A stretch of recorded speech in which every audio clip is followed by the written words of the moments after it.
Je parlais avec un pote à moi, entrepreneur, qui a revendu sa boîte et il me disait « l'argent, ça fait pas le bonheur ». Et quand il m'a dit ça, je me suis dit c'est vraiment une phrase de riche, inventée par les riches. Donc dans cette vidéo, j'ai envie de te parler de comment devenir multimillionnaire avant mes 30 ans. Ça a pu m'influencer, pourquoi je pense que cette phrase c'est n'importe quoi et pourquoi je pense qu'elle a été inventée par les riches. Mais avant ça, j'ai envie de parler un petit peu du coup de mon histoire et de ma relation à l'argent. Mes grands-parents ont immigré en France, c'était des agriculteurs et comme tout agriculteur, ils ont grandi avec cette mentalité de toujours faire des économies. Pourquoi tu fais des économies quand tu es agriculteur? Parce qu'en fait, d'une saison à l'autre, la récolte peut totalement changer. Et si ta récolte est nulle une année, si tu n'as pas économisé l'année d'avant, en fait, tu te retrouves à la rue et c'est la dèche. Donc, mes parents, ils ont grandi avec cette mentalité. Et même si mes parents n'ont jamais gagné beaucoup d'argent, j'ai grandi sans manquer de rien. Mais par contre, j'ai vu l'impact et le stress que le manque d'argent pouvait apporter. Et j'ai grandi dans un monde où il fallait économiser, il fallait épargner son argent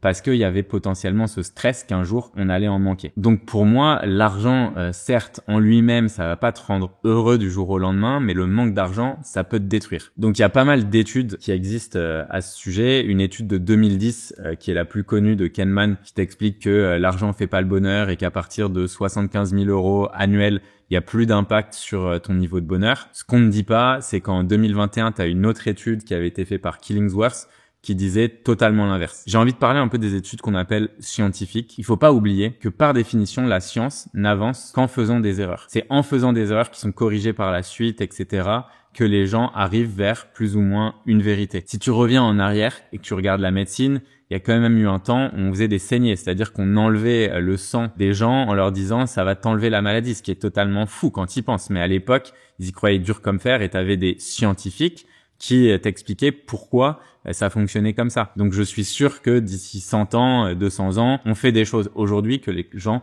ne comprendront absolument pas. Et en sociologie, en fait, un des problèmes, moi je viens plutôt de ce milieu à la base, je suis ingénieur chimiste, donc je viens d'un milieu plutôt scientifique et j'ai vu à quel point ces laboratoires de recherche ont besoin de funding, donc ils ont besoin d'argent pour pouvoir continuer leurs recherches. Pour reprendre l'étude de Kahneman en 2010, qu'est-ce qu'il a fait? Donc les études sociologiques, il dit je vais faire une étude sur l'argent. Sur 1000 personnes, je vais prendre des pourcentages de tranches qui sont représentatifs d'une population, statistiquement. Donc en France, par exemple, si tu considères qu'il y a 1% de millionnaires en France, tu te dis sur 1000 personnes, il y a 10 millionnaires que je vais interroger et voir si oui ou non l'argent a un impact sur le bonheur et après je le fais sur toutes les tranches. Sauf que tu peux quand même challenger le fait que si tu as parlé qu'à 10 personnes qui sont millionnaires, c'est pas du tout statistiquement représentatif pour une étude et tirer des conclusions sur le fait que l'argent a un impact ou non sur le bonheur. Globalement, ces études pour moi, elles disent un petit peu n'importe quoi, il faut toujours avoir un esprit critique dessus. La façon dont moi je le ressens, c'est que l'argent, ça t'enlève énormément de problèmes, mais c'est sûr que ça va pas créer un bonheur qui est profond. Mais les problèmes, par contre, eux, peuvent te nuire et te rendre malheureux. Si tu manques d'argent et que t'es poussé à aller vivre dans la rue et être un paria de la société, évidemment que la quête du bonheur, ça va être ta dernière des préoccupations. Et on peut pas dire à quelqu'un qui n'a pas beaucoup d'argent que l'argent ne rend pas heureux. C'est totalement stupide. Un exemple très concret,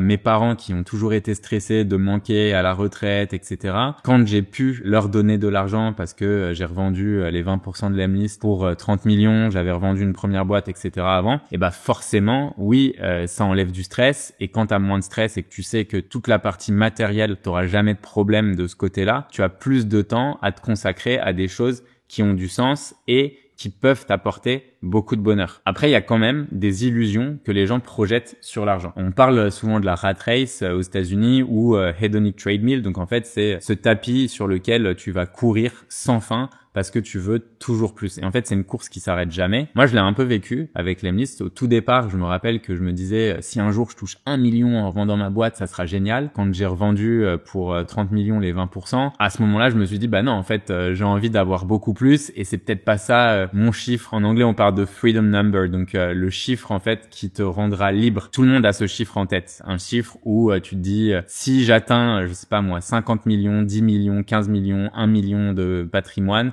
en fait, je serai libre et j'aurai plus du tout besoin de travailler. Je pourrais me consacrer à tous mes projets passion, etc., etc. La vérité, c'est que ce chiffre, souvent, il fait que bouger et tu veux toujours aller chercher plus. J'ai parlé avec des milliardaires ou des gens qui avaient vendu leur boîte des centaines de millions et tu te rends compte que très souvent, les gens veulent tout le temps aller chercher plus et que c'est un peu maladif et que cet argent est souvent là pour aller combler un certain vide. Et ce vide, en fait, il vient parce que je pense que la motivation et le bonheur que t'as, tu vois, pendant toutes ces années où tu fais de l'entrepreneuriat, ça vient en fait de la promesse de quelque chose qui en vaut la peine, entre guillemets. Et ce qui en vaut la peine, c'est ce chiffre encore plus grand qui est censé résoudre tous tes problèmes. Sauf que l'argent ne résoudra que des problèmes qui peuvent être résolus par l'argent. Je m'explique. Mettons que j'ai envie d'avoir des relations très proches avec ma famille, de voir très souvent mes neveux. Si je suis à l'étranger, là, aux États-Unis, que je dois aller voir mes neveux à Paris, je sais pas, demain parce que c'est un des anniversaires de mes neveux, oui, c'est sûr que si j'ai pas d'argent, je pourrais pas prendre un avion pour aller les voir. Donc l'argent, ça peut résoudre ce problème de distance, je peux me déplacer, etc.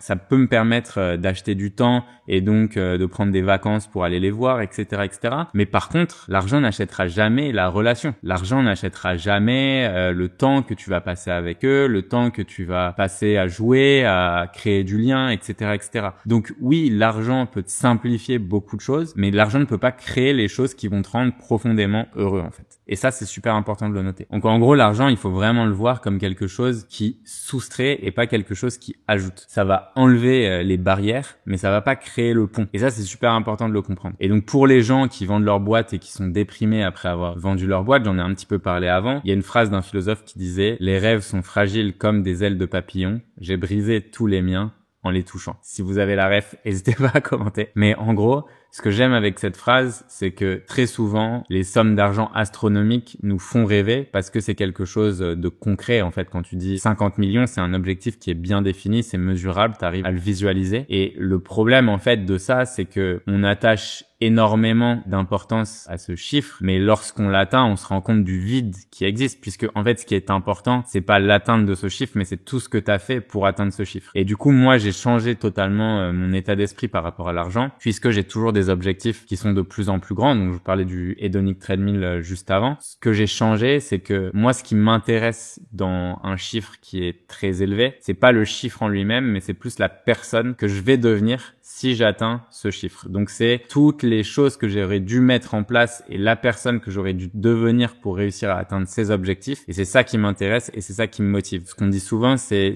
plus important d'être focalisé sur la substance que sur le statut. Être milliardaire, concrètement, je m'en carre. Mais par contre, la substance, donc tout ce que je devrais mettre en place pour réussir à devenir milliardaire, ça m'intéresse énormément. Puisque il y a très peu de gens qui y arrivent et donc il y a un côté de problem solving qui est très intéressant. Toutes les compétences que tu dois mettre en place pour arriver justement à ce stade, c'est des compétences qui te serviront toute ta vie. Et c'est la même chose si tu veux construire une boîte à plusieurs millions. La personne que tu dois devenir pour le faire, c'est un parcours qui pour moi est super intéressant puisque tu vas apprendre du marketing, de la vente, manager des gens, apprendre à déléguer, etc., etc. Et tout ça, c'est des choses qui peuvent te servir à vie. Et donc la substance est beaucoup plus important que d'atteindre ce chiffre qui dans ta tête te donne l'impression que ça va combler un vide puisque ça ne comblera jamais ce vide. Donc ce rêve en fait qui te paraît irréalisable, que ce soit de faire une boîte à 1 million, 10 millions, 100 millions, 1 milliard en fonction du stade où t'es, ça te donne du sens et ça te pousse toujours à avancer. Par contre, si tu l'atteins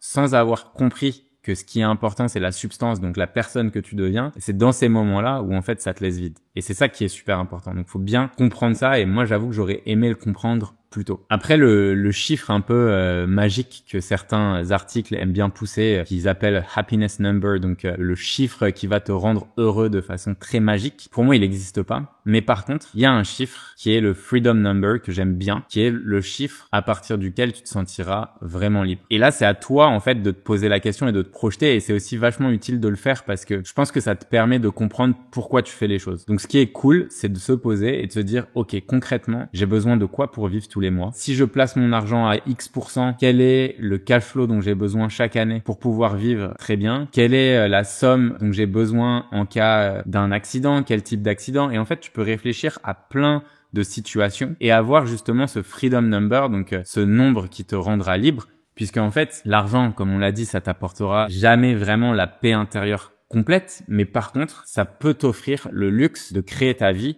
exactement comme tu veux la façonner. Et chacun a des besoins différents. Si tu me dis moi en fait j'ai besoin d'avoir que des voitures de luxe, etc. C'est sûr que ton train de vie il va être différent de si tu te dis bah en fait non, moi je m'en fous des voitures de luxe, je suis très content avec ma Toyota whatever, je suis très nul en voiture, hein, on le remarquera, et je peux aller au taf à vélo, ça me suffit et je suis très bien, tu vois, comme ça. Et donc c'est sûr que en fonction de ça, ton freedom number il va être différent. Mais par contre, quand tu as ce chiffre-là, l'avantage c'est que 1, tu choisis avec qui tu bosses, 2, tu peux dire non quand tu as envie de dire non, tu voyages avec les gens que t'aimes, t'arrives à créer en fait sans pression financière. Et moi j'avoue que ce chiffre en fait de freedom number, même si j'ai envie d'atteindre évidemment des paliers plus élevés, etc., mais ce chiffre, je l'ai déjà atteint. Je sais qu'aujourd'hui, je choisis les gens avec qui je travaille, je bosse sur les projets sur lesquels j'ai envie de bosser. Je peux typiquement faire du contenu comme ça parce que ça me fait plaisir de partager et pas avoir une idée en tête derrière à essayer de vous vendre une formation ou autre. Et ça, en fait, c'est génial. Parce que si demain, en fait, les vidéos YouTube, je décide d'arrêter parce que ça me saoule, en fait, je le fais. J'ai aucun contre à rendre à personne. Cette liberté, elle est géniale. Et en fait, pour moi, l'argent, c'est vraiment ça. L'argent, ça te rend libre. Et c'est pour ça que je souhaite à tout le monde de réussir et d'atteindre ce freedom number. Puisque quand tu l'as atteint, honnêtement, ta vie, elle est beaucoup plus basée sur tes passions. T'es beaucoup plus connecté avec ton instinct. Donc, tu vas beaucoup plus vers les sujets qui t'intéressent et qui te passionnent. Et c'est ce que je souhaite à tout le monde. Donc, les 3 points, moi, je dirais, pour résumer un petit peu cette vidéo, c'est que l'argent, c'est un outil et pas un but. C'est important d'avoir développé son freedom number pour savoir pourquoi on en a besoin et ce qu'on en ferait. Mais ça ne sert à rien de se dire que tous nos problèmes vont être résolus lorsqu'on atteindra un certain chiffre, puisque c'est pas le cas et puisqu'on aura toujours envie d'avoir plus. Donc si tu sais pas pourquoi tu veux de l'argent, bah en fait le chiffre il te contrôlera toute ta vie et tu vas rentrer en fait dans cette course infinie et interminable de vouloir toujours et toujours et toujours plus d'argent et ça ne te rendra pas heureux. L'argent pour moi c'est un peu une clé mais c'est pas la porte. Oui, ça peut te permettre de rentrer dans des endroits que tu ne connaissais pas. Faut-il encore savoir dans quel endroit tu as envie d'aller. Et ça c'est le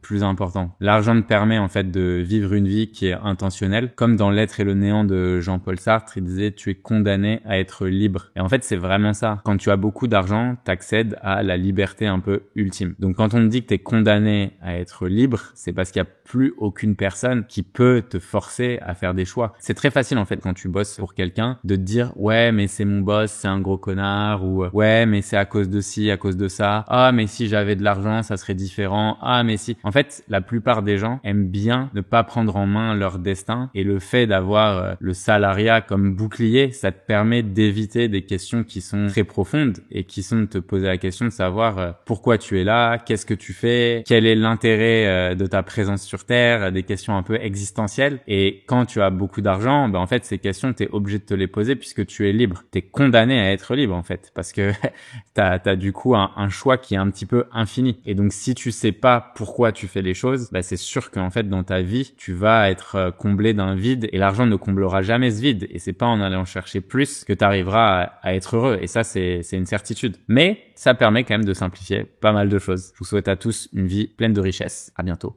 Bisous.